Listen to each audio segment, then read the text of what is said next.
welcome back to Not Just for NIMBYs. It's our ongoing conversation with people who are on the front lines of building community acceptance for wind and solar projects around the country.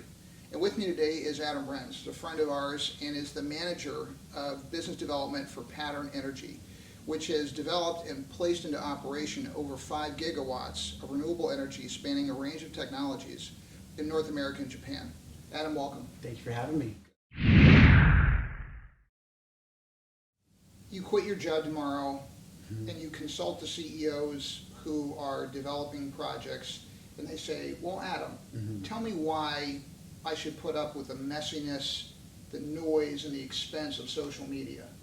What are the top 3 rationales? All right, well, I'd push back on the idea that social media always has to be noisy and messy. I think that's a component of human communication, but I think when done well, especially when kind of scaled upwardly, social media is a way to help de-risk projects. And I think that working not for a utility-owned power developer, our capital has a lot more strings attached to it, in which we need to be extremely careful in making sure that we are de-risking our projects at every step of the way, because that is what those who invest in our projects require. At the end of the day, I think we can translate that into dollars and cents. Because a project that was improperly developed or comes with a lot of baggage, you're going to be dealing with that, or your operations teams are going to be dealing with that into perpetuity. And that may very well set back the industry, both nationally or regionally, the company, or hinder that individual company from developing a second or third or future phase of that project.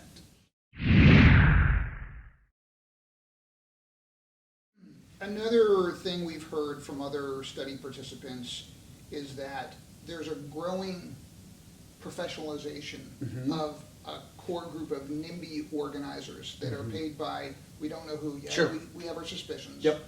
but they're coming into communities, and if our developers aren't managing, if you will, if they're not winning the race to define, Yeah. they're setting themselves up to have their community's conversation hijacked Sure. by outside organizers. Have you found that to be true?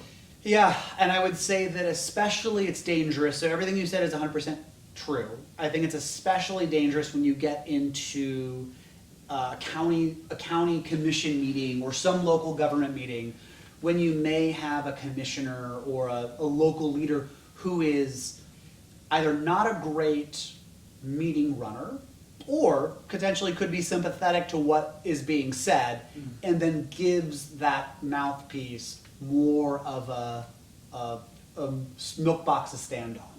So we get a lot of it shifts based on where we're at, and it kind of comes down to, like, do you have a county commissioner, one who is supportive?